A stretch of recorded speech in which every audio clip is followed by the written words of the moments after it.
Sumainyo ang Panginoon. At sumayo rin. Ang mabuting balita ng Panginoon ayon kay San Mateo. Papuri sa iyo, Panginoon. Noong panahong iyon, sinabi ni Jesus sa kanyang mga alagad, "Huwag kayong mag-impok ng kayamanan dito sa lupa. Dito'y may naninirang tanga at kalawang, at may nakapapasok na magnanakaw. Sa halip, impukin ninyo ay ang mga kayamanan sa langit. Dooy walang naninirang tanga at kalawang, at walang nakapapasok na magnanakaw. Sapagkat kung saan naroon ang inyong kayamanan, naroon din naman ang inyong puso. Ang mata ang pinakailaw ng katawan. Kaya't kung malinaw ang iyong mata, maliliwanagan ang buo mong katawan. Ngunit kung malabo ang iyong mata, madirimlan ang buo mong katawan. Kaya't kung ang liwanag na nasa iyo ay kadiliman pala, napakadilim niyan." Ang mabuting balita ng Panginoon. Pinupuri ka namin, Panginoong Hesukristo. Isang mapagpalang hapon po sa inyong lahat. Kamusta po? Pang-ilang beses na po ba, pang-ilang pagkakataon na po ang pagdalaw ng imahe ng Nazareno dito? Pang-ilan na po? First time. First time po dito sa inyong parokya, no? Ako po ay namalagi, no, bilang assistant o parochial vicar sa Quiapo ng 7 taon. Bago po ako ngayon ay nasa bahagi ng Divisoria na. So mula Quiapo ay nasa Divisoria. Ang paris ko po ngayon ay Nuestra Señora de la Soledad. Mahal na Birhen po, no? Ito ay maliit na simbahan lamang doon sa dulo ng Divisoria. At hayaan niyo po na ibahagi ko po yung aking karanasan sa mga nakakasalamuha ko po na mga deboto ng Poong Nazareno, lalong-lalo na noong mga panahon na ako po ay naroroon pa. Dahil noon po, kung nasaan ang Nazareno, kadalasan nandoon din po ako para samahan ang Nazareno at ihatid ang mensahe ng Nazareno para sa lahat ng mga dumadalo, lalo na sa banal na misa. Pinakamahalaga po sa debosyon ay yung nadadala tayo sa misa.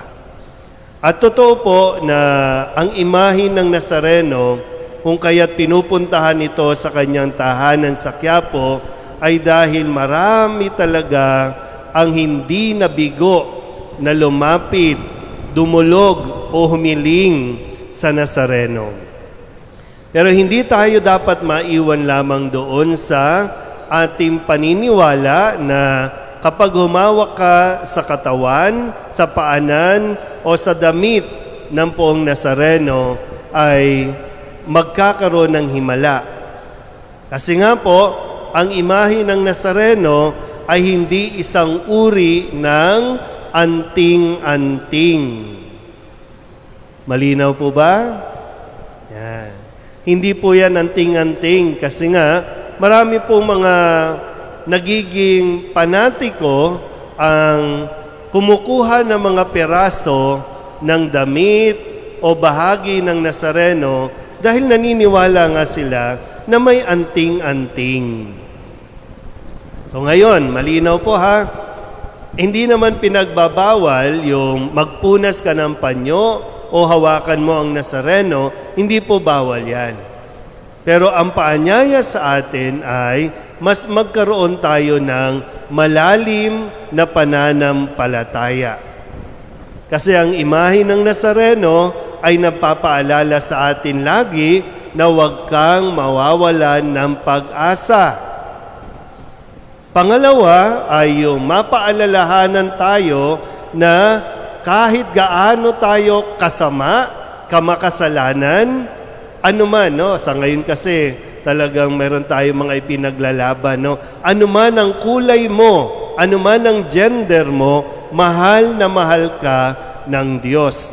Kaya pag tumitingin ang mga tao sa imahe ng Nazareno, nabubuhayan ng loob. Kasi nagkakaroon ng pag-asa na sa bawat pagkadapa, babangon at babangon. At sa pagbangon ay tutulungan tayo ng Nazareno. At wag na wag iisipin nino man na hindi ka mahal ng Diyos. Sabihin nyo nga muna sa katabi ninyo, mahal ka ng Diyos. Kaya nga po niya, kaya mayroon tayong larawan, no, ni Jesus na nagpasan ng krus, nadapa pero bumabangon dahil sa pagmamahal sa atin. Kahit minsan niisip natin, ay hindi ko deserve na mahalin ng Diyos. Kahit anong sabihin mo pa, mahal ka pa rin ng Diyos. Mahal tayo ng Diyos. Malinaw po ba yon? Yan. So sa pangalawang araw nito, no? Pangalawang araw. Kahapon, kung maalala nyo po, kasi gaya ng nasabi ko, no? Mahalaga po na pinakikinggan natin kung ano ang mensahe ng Nazareno. Hindi lang yung pupunta lang tayo para magpa-picture, para humawak, kundi ang mahalaga, ano ang dala niyang mensahe sa bawat isa sa atin, lalong-lalo na sa pagdalo natin ng misa. Kahapon, kung maalala niyo po, ang sabi ng poong Nazareno, kung mananalangin kayo, huwag kayong maging katulad ng mga Pariseo, mga iskriba. Huwag na kayong gagamit, sabi niya, no? Huwag na kayong gagamit ng kung ano-ano pang mga salita. Kaya ibinigay niya yung dasal ng Ama namin. At kapag dinadasal natin ang Ama namin, ang paanyaya sa atin ay lumapit tayo sa ating Ama, at kapag humihingi tayo sa ating Ama, kailangan bukas din ang ating kalooban kung ito ba ay ipagkakaloob ng Diyos, kung ito'y nakakabuti para sa atin. Kaya nga meron tayo lagi, no? Panginoon, ang kalooban mo ang masunod. Let your will be done. Hihingi ako, siyempre, no? Hihingi ako, Lord, hawak ako sa iyo, ha? Kung pagagalingin mo ako, salamat. Kung hindi pa, sige, maghihintay ako. Ganon ang paglapit natin sa Panginoon. Ganon ang pagdarasal natin. Ngayon, sa ikalawang araw, ang sabi po, no, ng Poong Jesus Nazareno sa atin ay, huwag kayong mag-impok ng kayamanan dito sa lupa. Tiyakin ninyo, no? Kasi dito daw ay mayroong, no, magnanakaw, pwedeng masira ang kayamanan na iniimpok. Pero tiyakin natin na nakakaipon tayo ng kayamanan sa langit. Ilan po dito? Doon, nung nasa Quiapo po ako, marami po doon, kapag nangungumunyon, o kaya at the end of yung misa kasi, ang kultura ng mga deboto, sa pagbabasbas, itinataas nila yung kanilang mga kamay. Kasama dyan yung pagtaas ng passport, ng papeles, no? At kung ano pa, no? Yung pwedeng yung picture nung may sakit, itataas nila, ganyan, no? Pero minsan, makikita nyo po, mga deboto, kahit matatanda na, pag tinataas yung kamay, o kaya naman tumatanggap ng komunyon, may mga nakasulat na numero.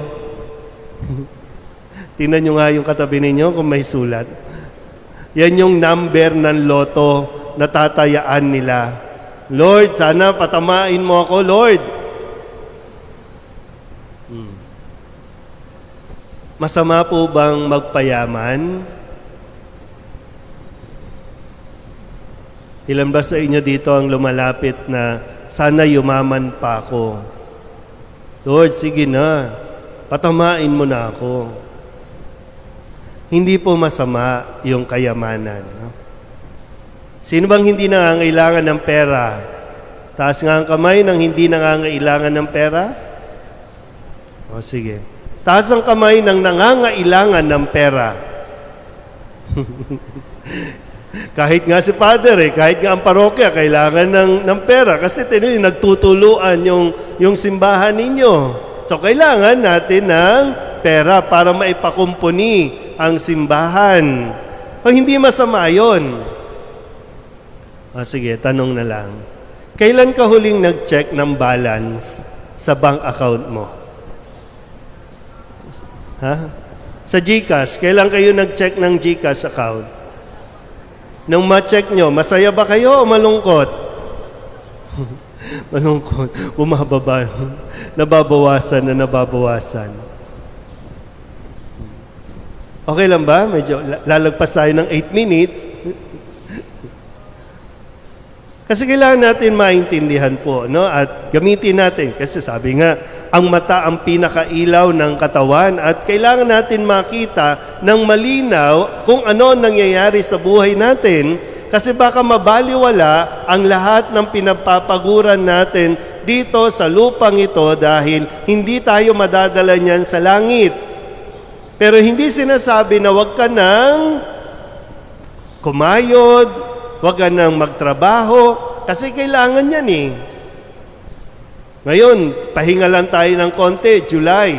Pagdating ng August, bayaran na naman, tuition fee. So, kailangan natin yun. At kaya nga tayo nagdadasal, di ba? Kahapon, dinasal natin, bigyan mo kami ng aming kakanin sa araw-araw. Lord, bigyan mo kami ng marami pang blessings. At talagang ibibigay ng Diyos. Sabihin nyo nga muna sa katabi ninyo, pagpapalain ka ng Nazareno. Pagpapalain tayo para nang sa ganon, maging pagpapala tayo sa iba. At kapag nagiging pagpapala tayo sa iba, nakakaipon tayo ng kayamanan sa langit. Naisip niyo po ba minsan, dati, nung wala, no? Kasi, noon naman, bago po ako nagpari, nagtrabaho po ako. No? Nung simple lang ang buhay, mas mabait tayo noon. Nakapansin niyo po ba? Nung wala ka, mas mabait ka.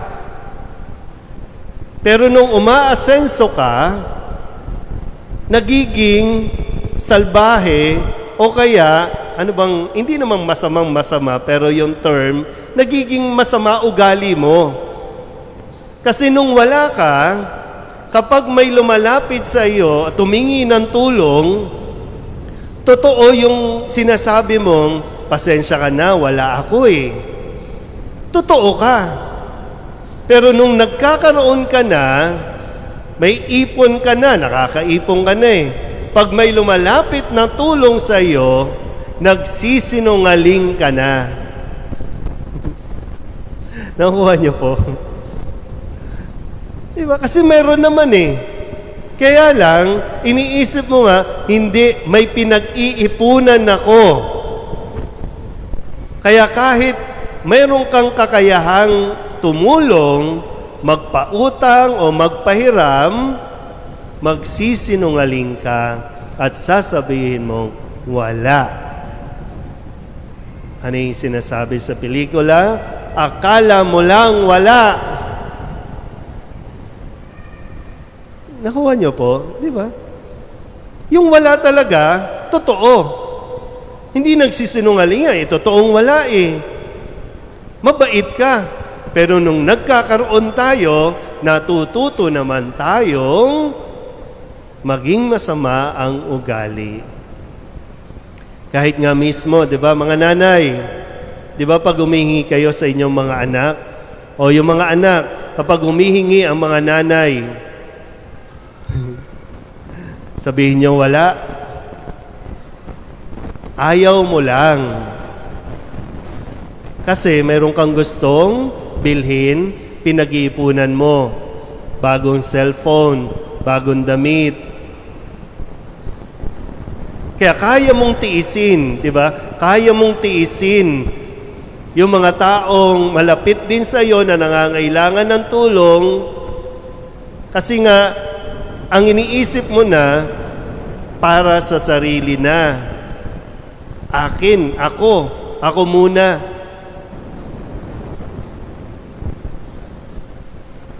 Ay. Nare-realize niyo po ba? No? Kasi isa rin ito sa mga realizations ko po noon eh. Pag pinagmamasdan ko, no? Dati wala ka namang ATM. Dati wala ka namang bank account. Kung ano lang yung kayang bigay, binibigay mo at ikaw pa nga nahihiya, pasensya ka na dito ha. Pero ngayon meron na, ilang bangko ba meron ka? 2, 3? Tapos lalapit ka sa Nazareno, Lord, pagpalain mo naman ako, Lord. Hindi ka pa ba pinagpapala? O hindi mo lang nakikita na marami ng pagpapala ang binigay sa iyo? Sabihin nyo nga sa katabi ninyo ulit, hinay-hinay ka lang. Sige, pagdamot mo yan. No? Bukas, wala ka na dito sa mundong ito. Paghahati-hatian na yan ang mga maiiwan mo sa buhay. Kasi nga, yung realidad din, wala talaga tayong dadalhin sa langit. Iwan lahat yan. Kahit anumang ilang lupain man, mayroon kayo dito sa Bustos, dito sa Bulacan, iwan lahat yan. Ang kailangan mo nga lang, kakapiranggot na lupa, o kaya, isang garapon lang ang kailangan mo. At kamalas-malasan pa, kapag ang mga mahal mo sa buhay, naniniwala doon sa, isasaboy ka doon sa dagat, isasaboy ka doon sa kabundukan, walang natira sa'yo. Diba? So, hindi po madamot ang Nazareno. Sobra-sobra siyang magbigay sa atin. At tandaan niyo po, habang nagbibigay ka at hindi mo iniisip yung binibigay mo, magugulat ka, hindi ka mauubusan. Kahit akala mo wala na, magugulat ka sa pagkilos ng Diyos, hindi mauubusan ang iyong kaban. Pero habang nagdadamot ka at habang iniipon mo at gusto mong mag-ipon, mas lalo kang mahihirapan na mag-ipon. Ulitin ko po ha, hindi masama ang pera, hindi masamang lumapit sa Nazareno at humingi ka ng kayamanan o ng pera kasi kailangan mo yan pampaaral, pambayad kuryente, pambigay, pangbaon, pambili ng pagkain, pang-donate sa simbahan para makatulong. Kailangan yan, ha? Pero wag mong paikutin ang buhay mo dahil sa pera. At wag mong iisipin, magiging masaya ka kapag marami kang pera. Sige, tanungin niyo yung katabi ninyo, masaya ka ba? Marami ka naman pera, di ba? Bakit malungkot? Sana po, no? Lahat ng biyaya, kung ano man ang mayroon ibinibigay sa atin ng Diyos, matuto tayong magpasalamat at matuto tayong mas maging mabuting tao. Dahil yan ang magiging kayamanan na iipunin natin sa langit. Amen?